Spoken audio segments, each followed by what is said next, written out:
Kenapa bisa gitu?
Udah nggak single lagi. Yang cowok-cowok nggak diri gitu. Cowoknya harus jadi ortopedi.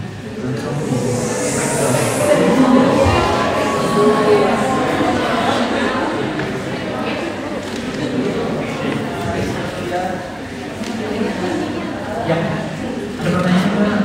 Pertanyaan tentang apa aja boleh kan? Kalau saya bisa jawab, kalau bisa jawab, saya bisa tanya juga. Gak ada pertanyaan. Pertanyaannya gak tentang pelajaran, gak apa-apa.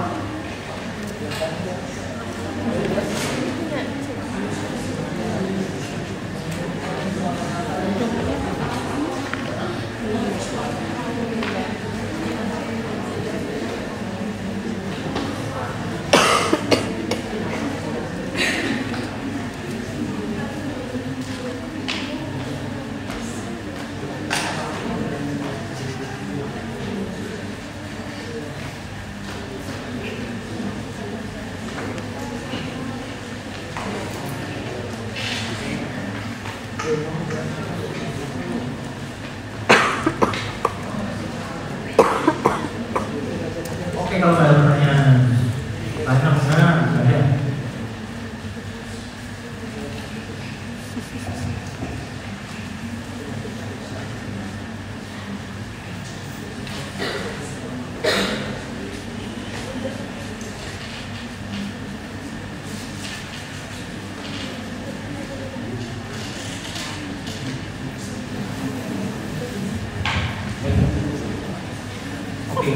Sekali lagi oke, teman-teman, ini kemarin saya cerita tentang Tikman. Tikman ini yang aku ketemu sama teman saya, Takashi Tandu. Harusnya saya juga berangkat ke JSM terus, cuma karena saya ditolak, jadi nggak bisa berangkat. Jadi yang berangkat cuma si Tikman ini, dia bawain, dia nggak poster, dia maju oral presentation. Ini udah selesai internship di bulan lalu. Dia dapat kakak grade ke OB. Ini kakak kelas kamu, itu terlalu jauh. Pas kamu masuk dia udah pas. Terus lagi, kita mau bahas tentang myeloid malignancy yang di sisi kanan. Myeloid malignancy ini terdiri dari ALL dan kelainan limfoproliferatif yang lain. ALL atau leukemia akut ALL dan limfoproliferatif yang lain. Seperti saya bilang kemarin, sel darah atau hematopoietic stem cell itu akan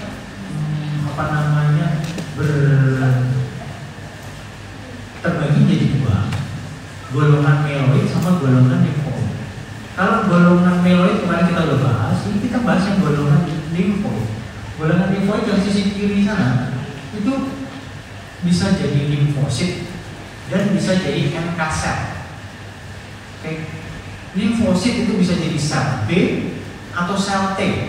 Sel B akan matur menjadi sel plasma. Sel plasma mengeluarkan imunoglobulin. Kalau sel B banyak di kelenjar getah bening, sel T banyak di kulit, timus, dan organ. Nah, keganasannya, jadi kalau ada mutasi gen, kemudian dia proliferasi terlalu banyak, akan jadi suatu keganasan darah. Kalau proliferasi terlalu banyak itu yang atas, dalam hal ini yang common lymphoid progenitor, itu namanya limfoblast. Kalau limfoblast yang banyak banget jadinya ALL, akut lymphoblastic leukemia. Kalau sel maturnya banyak, small limfositnya ini banyak, maka akan jadi keganasan kronik namanya CLL, chronic lymphocytic leukemia. Gitu ya. Kalau NK sel, kemudian sel B, sel T itu proliferasi banyak di kelenjar getah bening atau dimanapun boleh, kelenjar getah bening pun boleh, itu namanya limfoma. Jadi limfoma itu yang sedang maturasi di kelenjar getah bening, dia jumlahnya jadi banyak. Nah kalau sel plasma itu jumlahnya banyak, namanya multiple myeloma. Nah itu yang akan kita bahas di sini. Ada yang mau ditanya? Sel plasma banyak namanya multiple myeloma. Nah ini adalah kemarin kita udah bahas, kalau kita ketemu blast lebih dari 20%, namanya akut leukemia. Maka akan kita bedakan ini myeloid atau limfoid. Yang pertama kita cat pewarnaan namanya MPO. Kalau MPO positif namanya AML.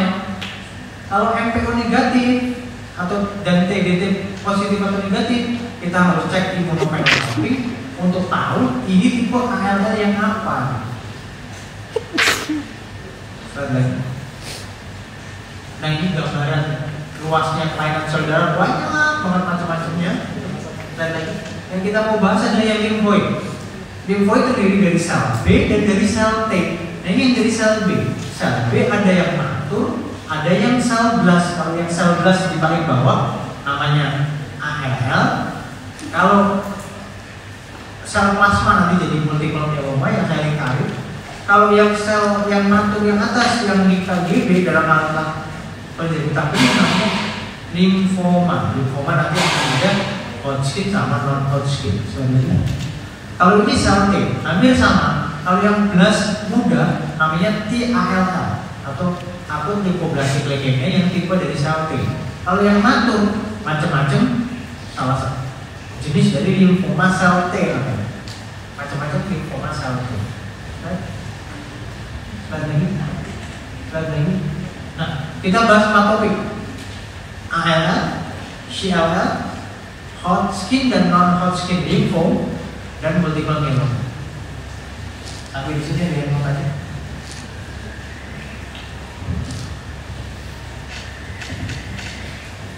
Yang kemarin itu udah belajar hematopoiesis normal nih, fisiologi belum? Gak ada. Hematopoiesis itu gak ada. Laboratorium ya? Laboratorium bahasa apa? Pengecekan HB gitu. Oke. Nah, sekarang saya mau memperkenalkan slide ini. Nah, ini tadi hematopoietic stem cell akan terbagi menjadi 2, lymphoid progenitor dan myeloid progenitor. Kalau myeloid progenitor akan jadi AML yang tipenya kayak kemarin tuh, M0, M1, M7 gitu macam-macam itu. Kalau matur nanti jadi kelainan MPN namanya PV lah, essential thrombocytosis lah, CML lah gitu. Kalau yang atas yang akan kita bahas, kalau yang atas kalau lymphoid progenitornya dari sel muda lymphoid namanya ALL. Kalau sel limfosit yang negatif akan jadi CLL, kemudian pada waktu maturasi di bone marrow di KGB jadi limfoma. Kalau udah kesana namanya plasma sel leukemia, plasma sel myeloma atau multiple myeloma, gitu ya. Jadi kita bahas yang atas. Slide lagi. Coba aja loh, slide lagi. Nah ini perjalanannya sel B sel B dari bone marrow jalan-jalan kemudian ke KGB. KGB nanti ada pre apa namanya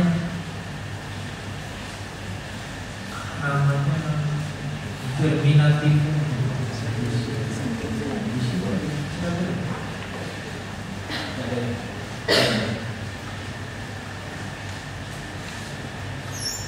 slide lagi.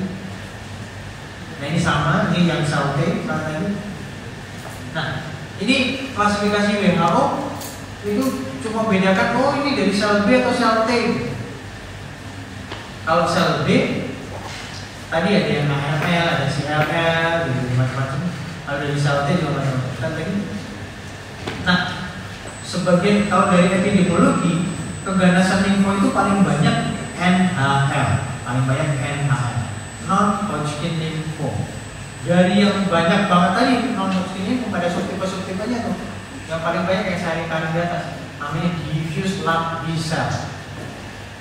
Diffuse large B-cell. Diffuse untuk large besar-besar sel B besar-besar untuk itu. Kemudian nomor 2 paling banyak ada plasma sel leukemia, plasma sel disematkan dalam nama ini MM. Nomor 3 CLL, baru Hodgkin. Yang paling kecil RR. Jadi ini adalah agen infeksius yang menjadi faktor risiko. Apa aja? HIV, H. pylori. H. pylori di mana? Orang yang gastritis itu biasanya terinfeksi H. pylori.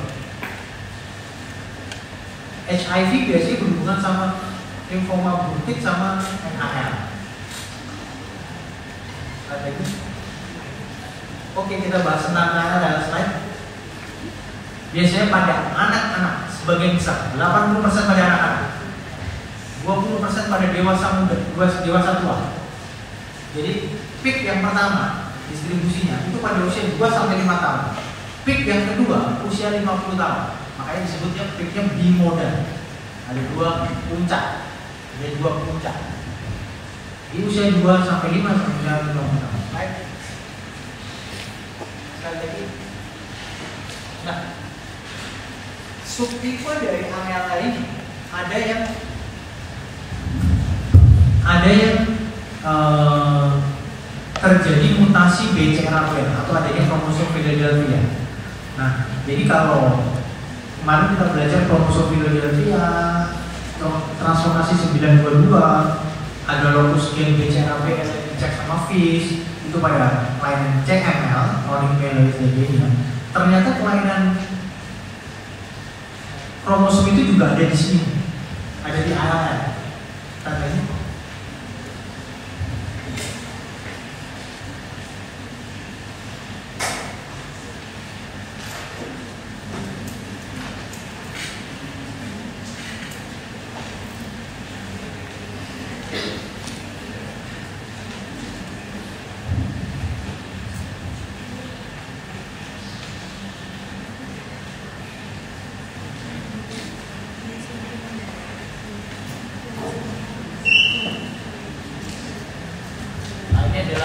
genetic predisposition biasanya berhubungan dengan sindrom Down, Fanconi anemia dan lain sebagainya, infeksi, gitu.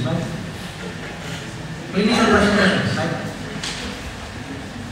nyeri sendi dan tulang. Nomor 2 ada CNS involvement.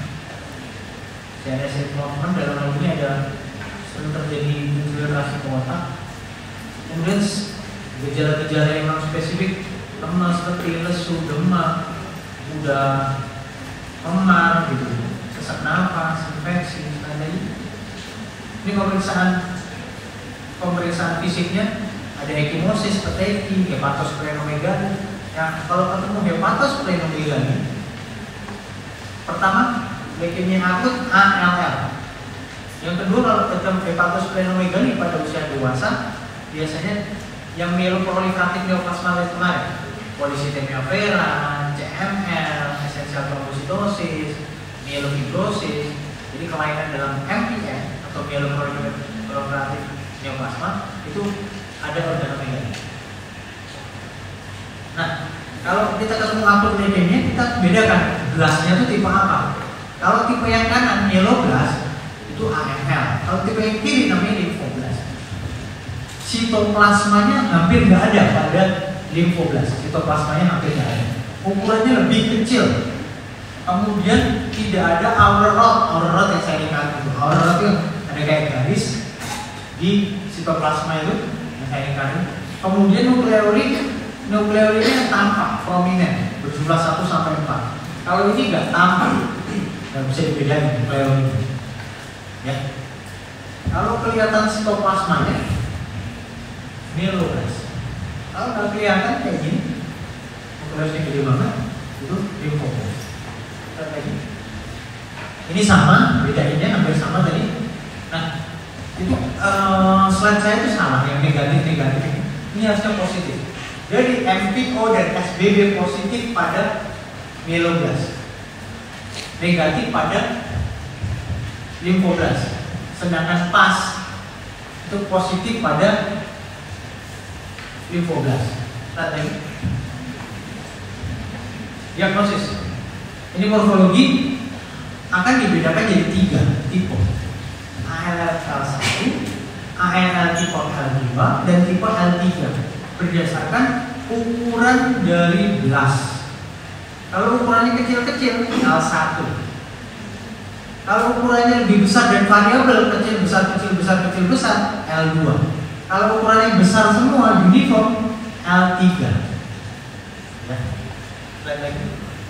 Ini sama ALL1, L2, L3. Kalau kecil-kecil L1, besar kecil variabel L2, kalau L3 besar semua. Oke, slide. Nah, untuk membedakannya itu perlu membedakan sel blast tadi, mieloblast dan limfoblast. Kadang-kadang dari mata susah membedakan, pewarnaan juga susah membedakan. Maka diperlukan pengecatan atau pemeriksaan immunophenotyping dengan mendeteksi marker di membran sel. Markernya namanya cluster of differentiation. Nah, markernya macam-macam tuh. Kalau misalnya contoh ada pro B, sel pro B itu akan CD34-nya positif, CD19-nya positif, gitu ya. Lagi ini sitokinin. Nah, ini klasifikasi tadi ini. Nah, treatmentnya gimana? Treatment pada ALL yang pertama adalah kemoterapi induksi dengan high dose kemoterapi. Setelah itu dilakukan maintenance. Setelah itu intensifikasi. Setelah intensifikasi maintenance, dan keempat adalah profilaksis CNS. Profilaksis CNS dengan memberikan intrathecal MT. Intrathecal itu ditusuk tubal fungsi, dimasukin obat. Agar apa? Agar masuk ke LCS, masuk ke otak. Karena kita tahu bahwa otak kita itu punya blood-brain barrier. Nah, itu obat susah masuk. Nah, salah satu yang bisa masuk ya dimasukin lewat LCS ini, atau kalau enggak dipasang namanya omaya. Omaya itu kayak alat dimasukin ke sistem ventricle dari otak, dicoblos sama dokter bedah saraf. Nanti ada kayak alat itu, sehingga kita tinggal nusukin aja dari sini, karena ada selang kecil yang udah nusuk ke dalam. Ada selang kecil yang nusuk ke dalam. Ya, agak serem sih. Tapi saya pernah ikut OP-nya nih. Jadi dokter bedah sarafnya akan menusuk gitu. Itu operasi segitu.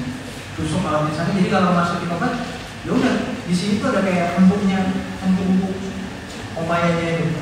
Nah, berarti itu tempat suntiknya di situ ya, suntiknya di situ. Atau kalau enggak, masukin MTX dosis tinggi lewat darah. Karena dengan dosis yang tinggi bisa masuk ke dalam. Tadi. Nah, ini CNS prophylaxis tadi. Kemudian kalau ada CNS prophylaxis di stem cell transplantation. Baik. Nah, untuk stem cell transplantation di Indonesia yang berkembang di Jakarta sama Semarang. Karena di sana umum Kemenkes pemerintah, karena mereka rumah sakit RSP, rumah sakit vertikalnya Kemenkes. Selesai ada yang mau tanya nggak? Ini banyak pada usia-usia gini. Ayah itu kadang-kadang pada usia muda.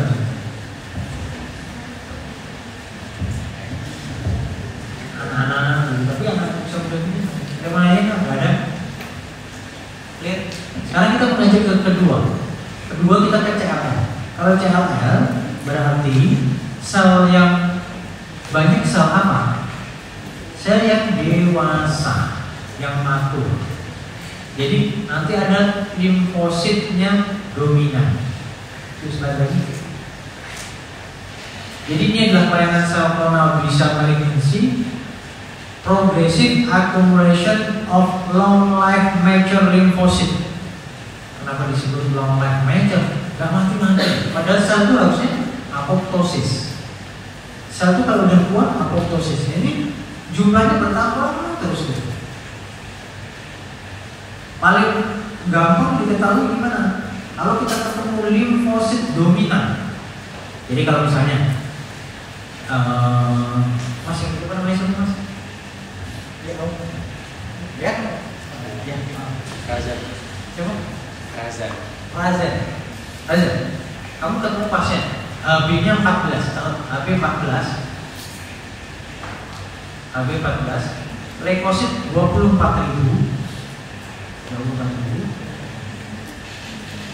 trombosit 110.000,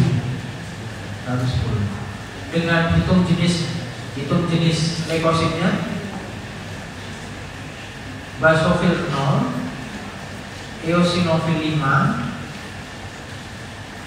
neutrofil 20, limfosit 75, sisanya monosit. Nah, ini yang disebut limfosit dominan. Kenapa limfosit dominan? Kamu hitung tuh, limfositnya berapa persen? Berapa persen? Tadi saya bilang berapa persen? 75 ya? Oke, 75% dikalikan berapa tadi jumlah limfositnya? 24.000 berapa? Kalkulator.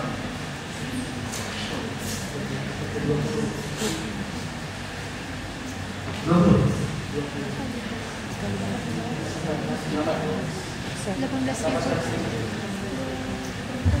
Berapa? 18.000. Ini ketinggian Mas. Gak boleh limfosit segitu, karena persentase normal dari gift count itu adalah limfosit itu maksimal 15-20%. Yang dominan itu neutrofil biasanya. 60-70% itu neutrofil. Eosinofil, monosit itu dikit-dikit.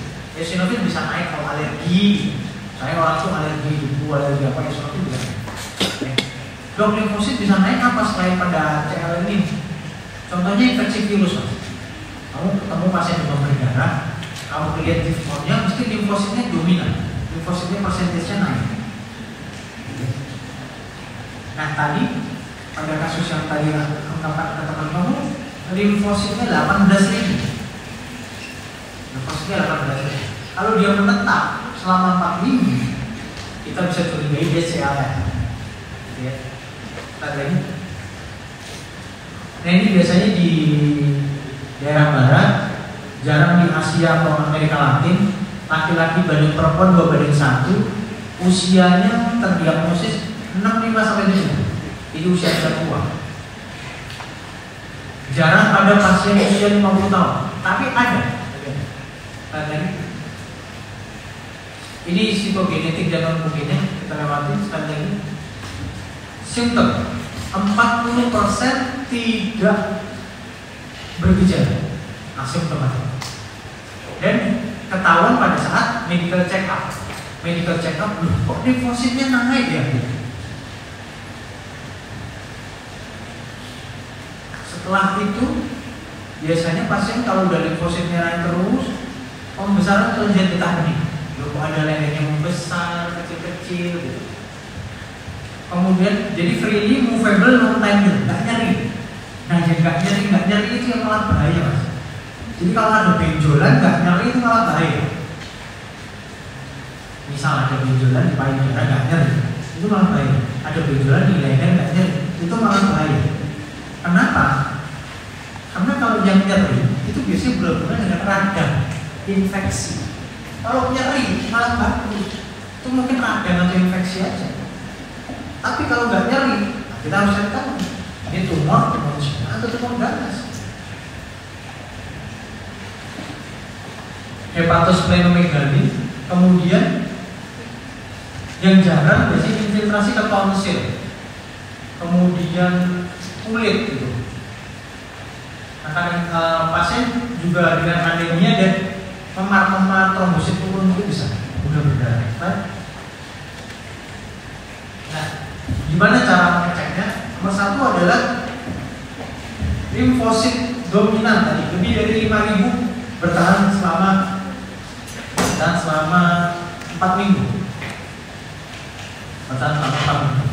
Kemudian ada small mature lymphocyte. Kemudian kalau di immunophenotyping, cluster differentiation yang positifnya 19 sama 5, CD5 sama CD19 positif. Kalau di bone marrow biasanya lebih dari 30% menunjukkan sel limfosit matur. Dan tadi ini yang saya ingin itu ada basket cell atau smart cell. Ya. Oke, slide lagi. Tadi saya bilang kalau di immunophenotyping ini CD5 sama CD19 yang positif. Slide lagi. Ini kita lakukan untuk yang data yang lain 10-25% pasien CLL itu bisa timbul AIHA. Mundur dong, bisa timbul AIHA. AIHA itu apa? Autoimun hemolytic anemia. Sel darah merahnya pecah ditandai dengan bilirubin indirect yang meningkat. Tes yang positif. Jadi sel darahnya pecah. Oke, slide lagi. Nah, ini ada infiltrasi dari small lymphocyte menyebabkan neutropenia, anemia trombositopenia. Lihat nih, limfosit-limfositnya banyak. Kalau dia ekspansi ke ekstrameduler, dia bisa bikin splenomegaly, hepatomegaly, dan limfadenopati. Nah, tadi. Nah, ini kalau di biopsi KGB-nya, kecil-kecil itu adalah limfosit, Mas. Kecil-kecil itu limfosit. Saya lagi. Nah, diagnostiknya ini kita pakai yang sana. DDT lebih dari 5.000. Kemudian kalau di immunophenotyping CD19 dan CD5 positif, spesifik untuk limfosit B. Kalau di BRB ada limfosit lebih dari 30%. Saya lagi. Nah, kalau kita mau ngecek, kita harus yang pertama-tama kita cek adalah gambaran darah tepi, peripheral blood smear, namanya complete blood smear, peripheral blood smear. Kalau dicek lagi, reticulus, tes gitu. Nah, untuk mendiagnosis ini, immunophenotyping, bone marrow biopsy nggak lazim, jadi nggak bisa gini. Karena cukup dengan immunophenotyping untuk menentukan bahwa sel limfosit yang dominan tadi mempunyai CD19 positif dan CD5 positif. Ini stagingnya gampang. Kalau cuma limfositosis, nggak ada anemia, nggak ada trombositopenia, nggak ada pembesaran KGB, stage 0. Kalau ada limfositosis plus ada KGB membesar, stage 1. Kalau ada limfositosis plus KGB membesar, plus lagi ada splenomegaly atau hepatomegaly, stage 2. Kalau ada anemia, stage 3. Kalau ada trombositopenia, stage 4. Nah, kalau kita ketemu status stage 2, kalau kita ketemu status stage 2, itu nggak usah perlu diterapi, hanya diawasin aja. Cek darah serial. Kapan itu diterapi? Jika sudah masuk stage 3 stage 4, udah menimbulkan anemia, udah menimbulkan trombositopenia, atau kalau misalnya membesarkan KGB, KGB-nya membesarkan cepat. Atau kalau kita cek limfositnya, doubling time-nya cepat. Doubling time-nya kurang dari 12 bulan. Contohnya awalnya 5.000 di Januari, Maret 10.000, udah 2 kali lipat, cepet ya. Nah itu indikasi treatment. Strategi ini marker for prognosis, nggak usah strategi. Ini akrobatik probability nggak usah strategi.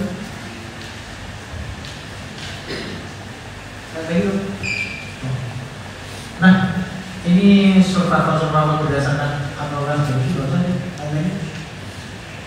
Nah, di siaran ini ada suatu variable region of immunoglobulin gain, yaitu heavy chains, namanya VH mutation. VH mutation ini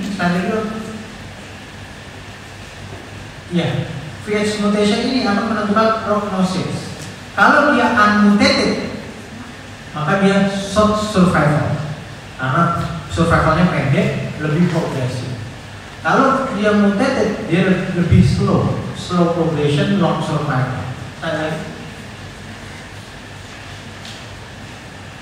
Tadi kalau unmutated maka dia fast progression, kalau yang mutated dia slow progression. Ini menggambarkan proses survivalnya. Yang muncul yang mutated.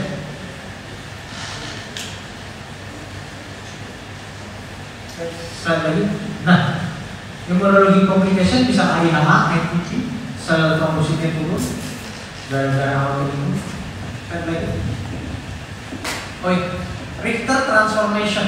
Richter transformation itu adalah salah satu komplikasi serius di mana terjadi perubahan CLL menjadi limfoma. Ditandai dengan apa? Pembesaran KGB yang cepat. Awalnya gede gitu. Ini namanya Richter transformation. Dan lagi. Nah, treatmentnya biasanya paliatif aja. Ya. Kita terapi jika seperti nih, kalau stage 1, stage 2 watch and wait aja. Kalau udah stage 3, stage 4 terapi. Kita mau pakai monoterapi dengan obat oral atau suntik atau obat-obat baru monoclonal antibody. Oke, kalian ada masalah apa? Baik. Ini terapi yang lain, transplant sum-sum tulang. Kemudian obat baru nggak usah. Supportive terapi apa? Kita kasih allopurinol. Kenapa? Karena sel limfosit itu sering pecah, asam urat akan tinggi.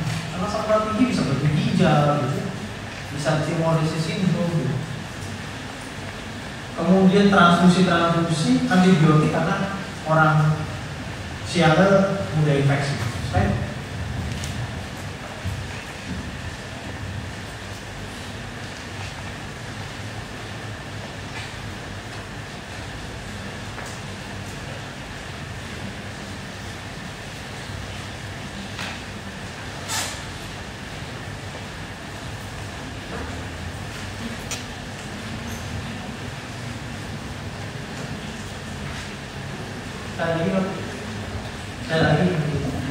Ini obat-obat baru untuk monoclonal antibody yang langsung tertuju kepada si sel limfosit. Lagi rituximab, alemtuzumab, lagi. Nah, kita ke limfoma. Limfoma ada dua, non-Hodgkin sama Hodgkin. Ada yang belum baca apa disebut limfoma Hodgkin?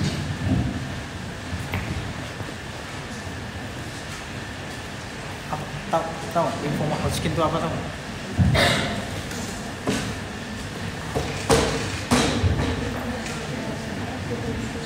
Limfoma Hodgkin itu apa gitu tahu?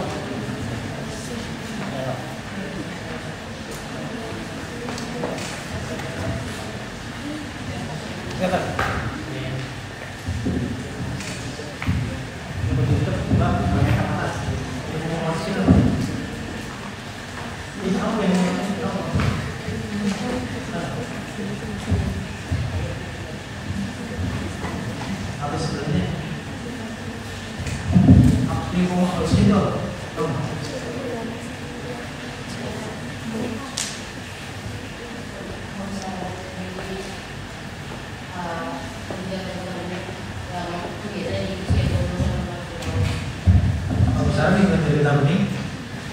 Bapak biasanya kalau sibuk jadi sering dia tapi kalau ada Oke, jadi limfoma ini, subtipe limfoma ini adalah hematologic malignancy atau kanker darah yang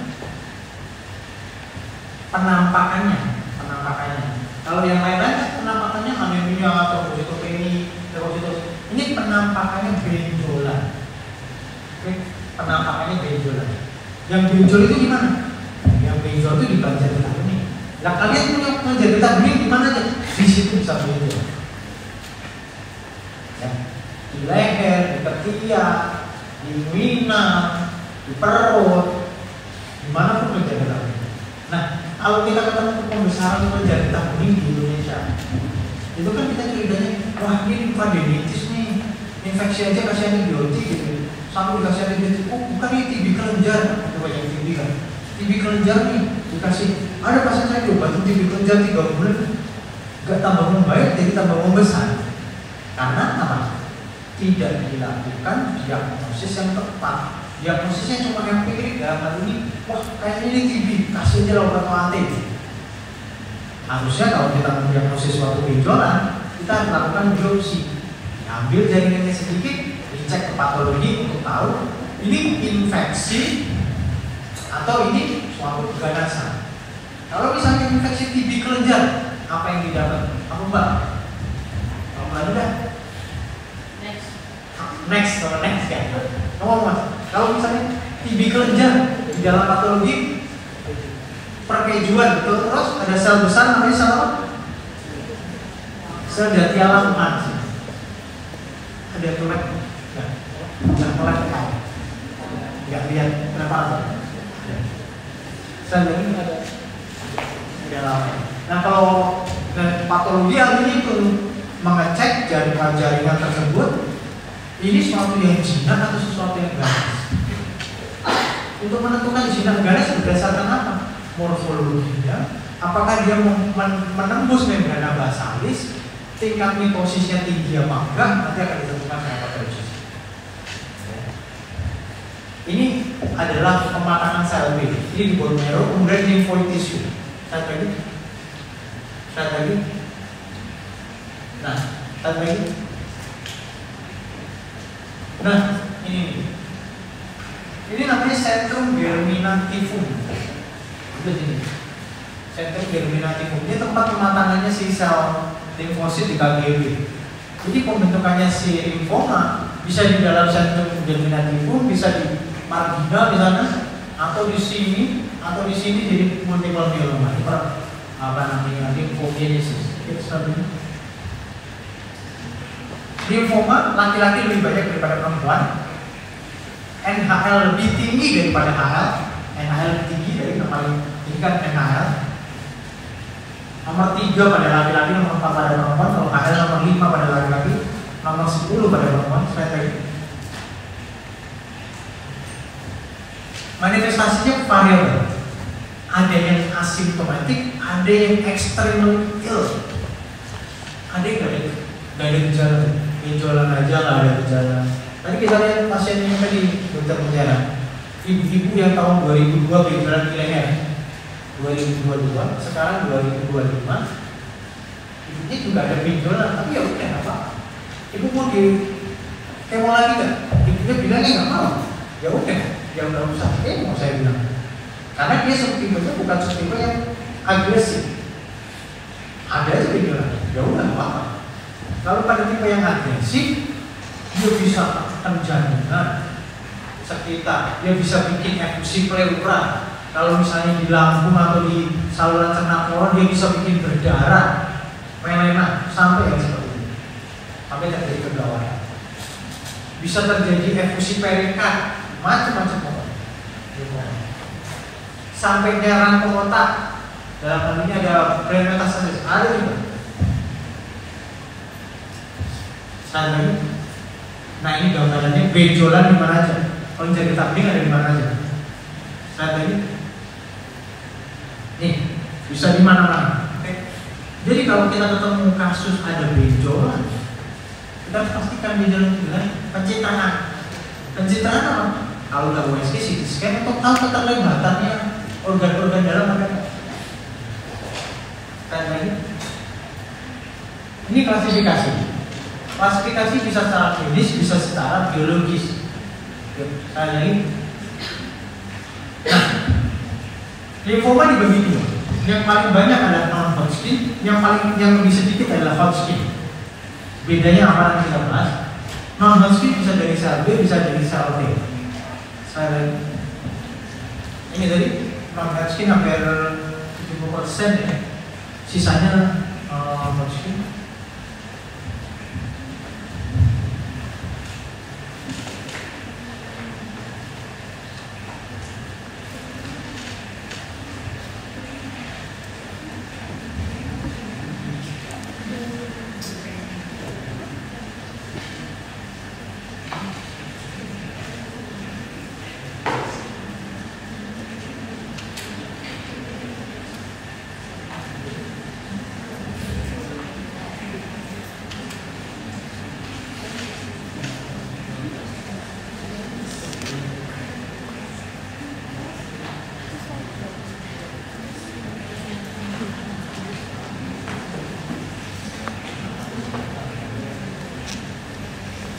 Ya, slide. Nah, non-Hodgkin lymphoma 82%. Kasus kanker terbanyak, kematian terbanyak setiap tahun. Sel B, kan ada sel dari sel B atau sel T atau histiosit, tapi yang paling banyak dari sel B. Slide. 13,3/100.000 penduduk per tahun. Umumnya usia 42 tahun. Insidence meningkat di sekarang ini terus lagi. Ini 62% yang NHL. Di antara NHL ini tipe-tipenya diffuse large B-cell, follicular, lymphoma, macam-macam ada tipe-tipe lymphoma yang lain. Nah, menurut Real di European American Lymphoma Classification, lymphoma sel B ini dibagi jadi 3. Indolent, agresif, very agresif. Indolent ini yang slow aja. Yang benjolan itu ya nggak nambah-nambah. Ya udah segitu aja. Agresif yang benjolannya cepat nambah dan berbahaya. Very agresif yang sangat berbahaya. Yang termasuk dalam very agresif adalah Burkitt lymphoma. Burkitt lymphoma biasa pada anak-anak terkait sama infeksi EBV dan HIV. Ini benjolan, ada keringat mata, berat badan turun, ada demam. Dan lagi, ini reseptornya lagi. Nah, gold standard yang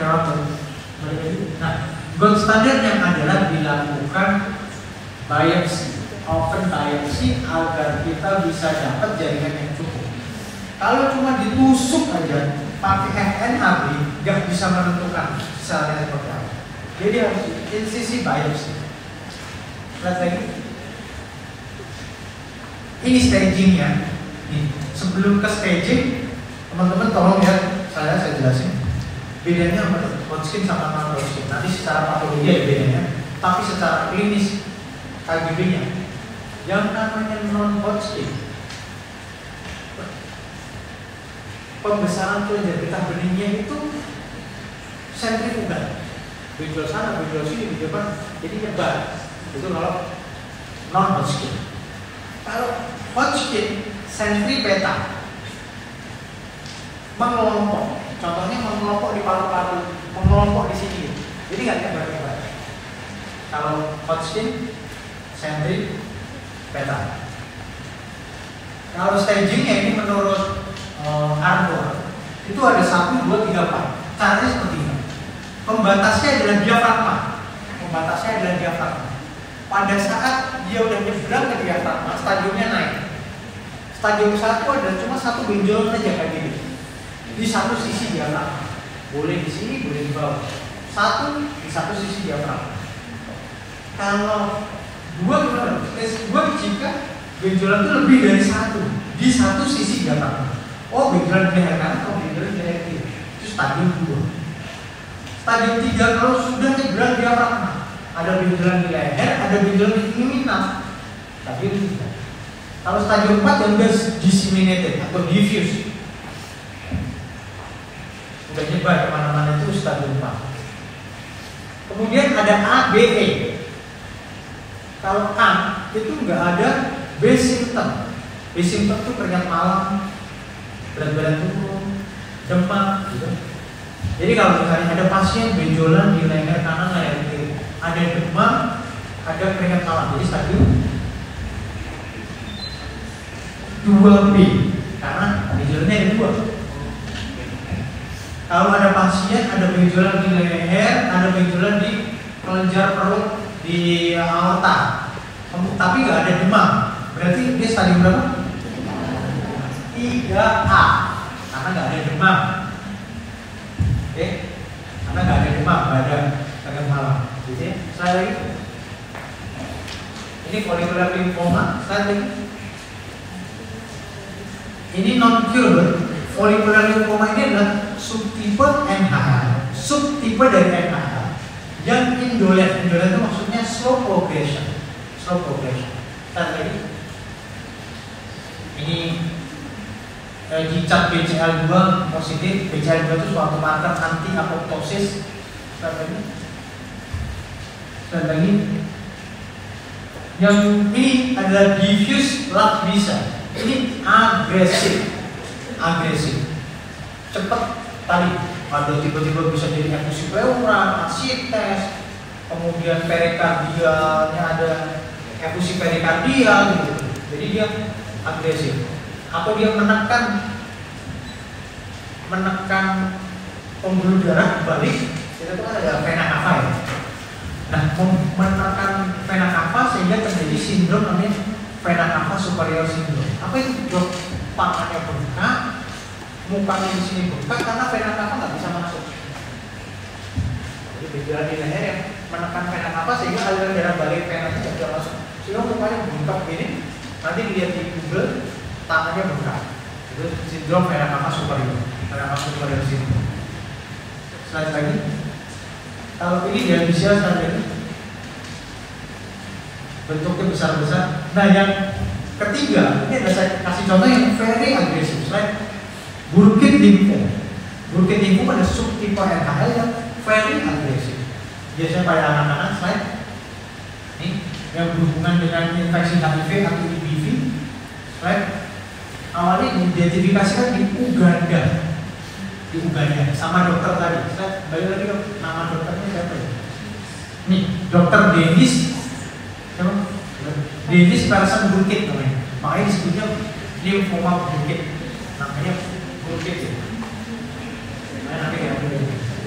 Lagi, karena angka HIV di Afrika tinggi, makanya ini jadinya tinggi di Afrika.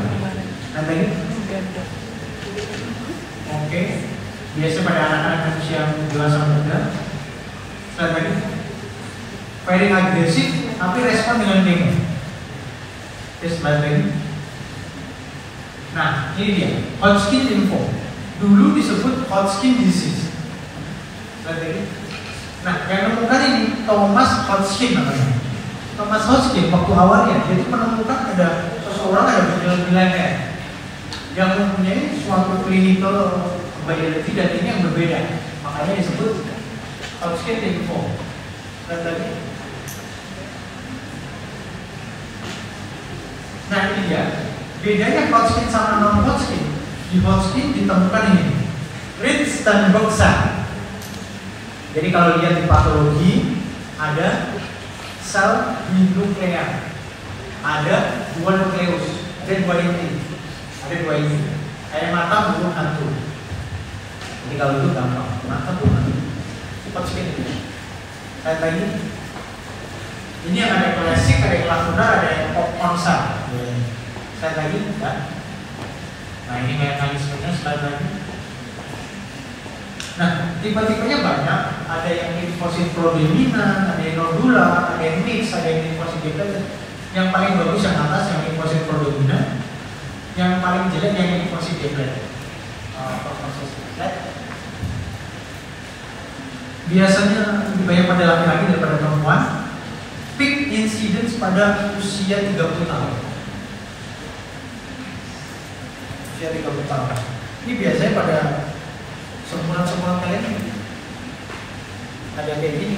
Awalnya benjolan di leher. Oh ya, nggak perlu di leher. Ada yang Hodgkin lymphoma itu di rongga torak sehingga klinisnya sesek kan. Biasa dulu ya.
Ya.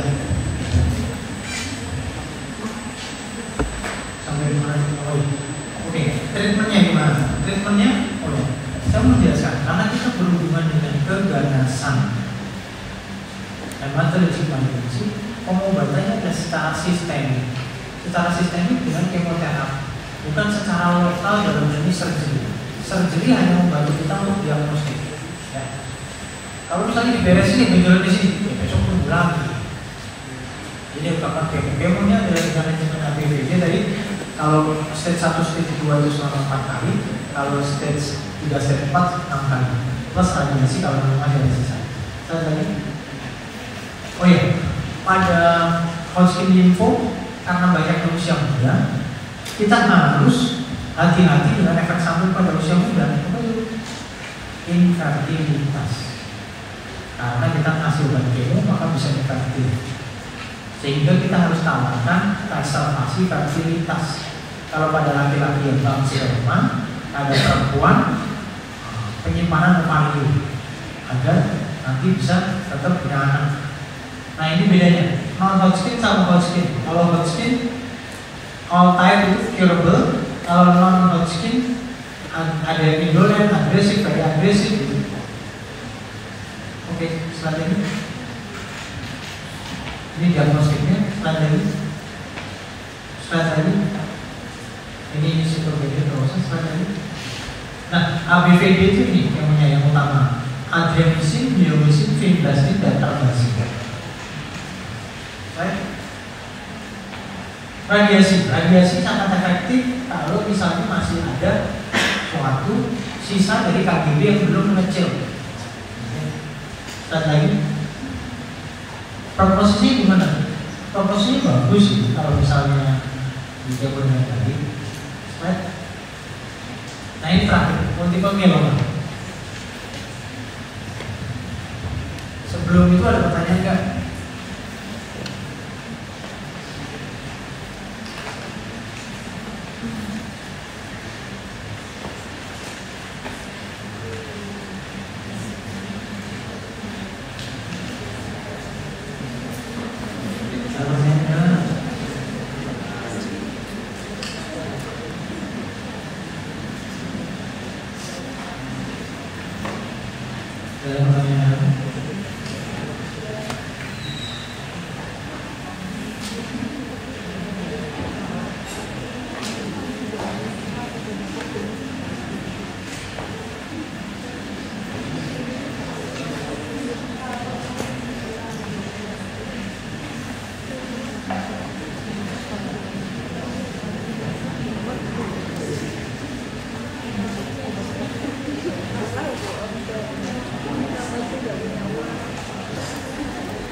Dibilangnya gini,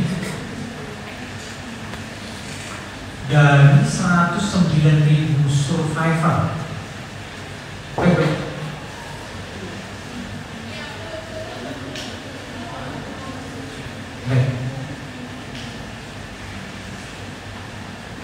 bukan maju,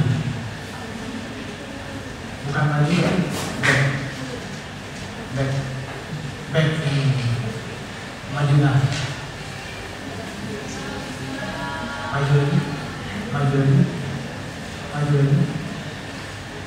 Nah, ini yang cepat. 109 survivor bom Nagasaki, bom atom Nagasaki, itu 29-nya meninggal karena multiple myeloma. Jadi radiasi itu sangat tinggi. Nah, ini bagi yang bercita-cita mau jadi dokter yang terkait sama radiasi ada. Bukan dokter radiologi nggak kena radiasi, dia di belakang layar aja. Interventional radiology atau dalam hal ini neurological intervention, contohnya pasang kateterisasi atau kardiologi intervensi yang akan terpapar sama si antrostruktur. Terpapar sama si. Nah ini slide lagi dong. Nah ini dia. Jadi ada monoclonal plasma cell proliferation sehingga kekebalan tubuh turun, infeksi resiko infeksi meningkat. Kemudian ada bone lesion. Bone lesion kenapa? Sel plasma itu mengeluarkan mediator inflamasi yang menyebabkan osteoklas aktif. Osteoklas aktif maka akan menyebabkan merombak kalsium di dalam tulang. Akibat kalsium dalam tulang dirombak, tulangnya keropos, tulangnya mudah fraktur. Karena kalsiumnya dirombak, kalsiumnya ke darah, hiperkalsemi. Oke? Karena sel plasmanya banyak infiltrasi bone marrow, sumsum tulang, maka terjadi sitopenia, bisa terjadi anemia, bisa terjadi trombositopenia. Karena monoklonal hemoglobinnya meningkat, maka terjadi hiperviskositas. Renal clearance jadi terganggu sehingga terjadi gagal ginjal. Karena terjadi di tumbulus, terjadi obstruksi di tumbulus, kebanyakan dari sisa proteinus. Nah, pertama kalau kita curiga multiple myeloma, kita harus cek elektroforesis protein. Karena tadi sel myeloma menghasilkan protein yang enggak normal kan? Nah, proteinnya namanya M-spike. Dok, balikin ke kurva dulu. Nah, ini M-spike. Ya. Namanya di M-spike. Ini yang normal. Yang normal ini albumin, alfa 1, alfa 2, beta, gamma, kayak ini. Nah, yang kanan ini yang normal, ada spike di ujung sana. Ada peningkatan protein gamma globulin. Kalau yang lebih simpel, teman-teman bisa cek albumin globulin. Kalau globulinnya terbalik, kemudian kalau dicek SPI, di dalam urin juga akan keluar protein namanya protein Bench Jones. Nah, nanti kalau dicek Bench Jones protein selanjutnya. Ini faktor resiko selanjutnya. Nah, clinical presentation-nya itu dengan ini M-CRAT. M itu adalah monoklonal protein, C-nya adalah hiperkalsemi, R-nya adalah renal insult, kreatin meningkat, hanya anemia, B-nya bone lytic. Nah, mendiagnosisnya MM gimana? Jika di bone marrow ada lebih dari 10% sel plasma,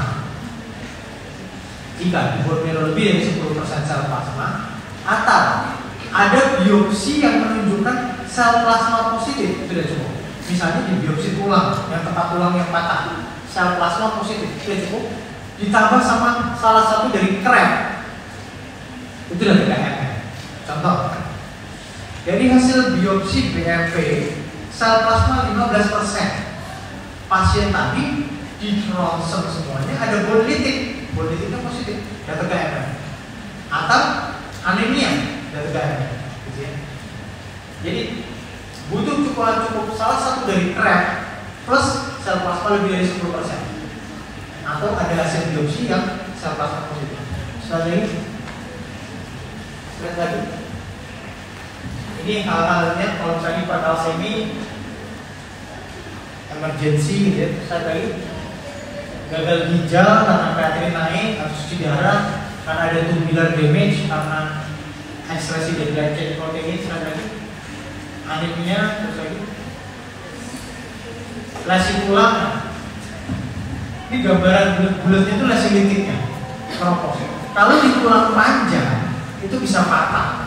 Tapi kalau di tulang yang bukan tulang panjang, vertebrae misalnya, itu bisa jadi fraktur burst fracture atau compression fracture, faktor kompresi bisa akan syarat lumpuh paraplegia inferior. Jadi bahaya banget. Biasanya orang itu jatuh terduduk gitu, jatuhnya nggak kencang-kencang banget, tapi tiba-tiba lumpuh.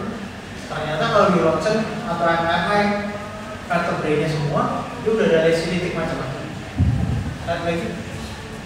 Ini kondisi klinis yang lain, ada bleeding, ada hiperviskositas. Hiperviskositas bisa terjadi sakit kepala, gangguan penglihatan, retinopati. Nah caranya gimana? Ini karena monoklonal proteinnya tinggi, caranya di plasmaferesis. Plasmanya dicuci, dibuang. Mirip kayak cuci darah, dimasukin ke alat darah kita, habis itu disaring, dibuang si proteinnya. Lihat lagi. Infeksi, itu kekebalan tubuh turun, maka infeksi yang paling tinggi pneumonia. Lihat lagi. Ini labnya gimana? LED biasanya lebih dari 100. Ditemukan anemia, trombositopenia. Ada rulo itu apa? Sel eritrositnya nempel-nempel, kayak koin yang ditata ke atas gitu. Kemudian sel plasma lebih dari 10%, hiperproteinuria, hiperkalsemia, protein tadi, Lewis Jones, urin creatinine meningkat, borderline. Lihat lagi, ini gambarannya, gambaran dari rulo. Ini M spike. Lihat lagi. Ini gambaran dari PMB-nya, ada sel plasma gini-gini, lebih dari 10%. Lihat lagi. Ini diagnosis yang ini udah ditinggalin, pakai diagnosis yang baru tadi. Lihat lagi. Nanti cari di Google namanya diagnostik multiple myeloma menurut International Myeloma Working Group (IMWG). International Myeloma Working Group. Sel plasma lebih dari 10% plus salah satu dari PEM. Lihat lagi. Stagingnya nanti menurut Duri Salmon atau ISS. Lihat lagi. Nah, treatmentnya gimana? Kita harus bedakan ini suatu yang transplant eligible atau non transplant eligible. Eligibilitasnya itu berdasarkan apa? Ketersediaan alat dan sarana prasarana rumah sakit. Nomor 2, usia pasien dan adanya penyakit komorbid. Kalau kita ketemu sama pasien yang usia muda, tidak ada komorbid dan rumah sakitnya ready untuk transplant, namanya transplant eligible. Sehingga pasiennya harus dilakukan kemoterapi high dose, habis itu nanti transplantasi subsequent. Tapi kalau kita ketemu di rumah sakit yang memang nggak bisa transplant, ditambah lagi pasien usianya tua, ada penyakit komorbid yang banyak, hipertensi, gagal ginjal.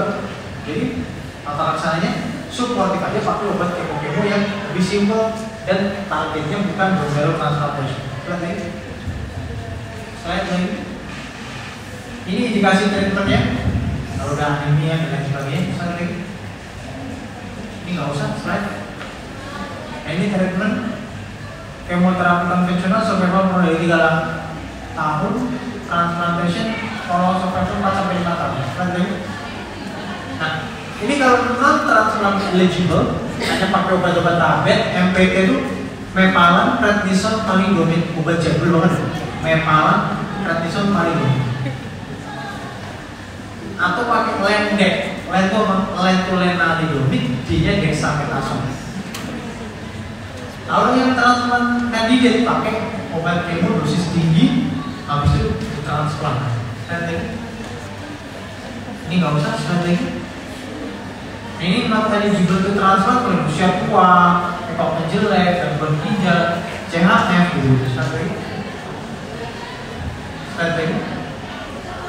Nah, selain obat-obat kemo tadi, pasien juga harus menerima bifosfonat. Bifosfonat itu obat untuk osteoporosis, penguat tulang, bone agent. Bifosfonat. Habis itu kalau perlu ya dilakukan surgery prosedur untuk kemoplastik, dalam hal ini pasang pen di tulang belakang agar stabil, atau disinar, di radioterapi tulang belakangnya. Nah, ini komplikasinya tadi saya bilang kalau renal insufficiency itu di darah, kalau hiperviskositas ya plasmaferesis, kalau hiperkalsemik hidrasi yang cukup, dikasih steroid, dikasih furosemid itu asik, dikasih bifosfonat. Kalau anemia transfusi atau dikasih pupuk. Kalau infeksi kasih antibiotik atau mencegahnya vaksinasi. Right? Terima kasih. Ada pertanyaan ya?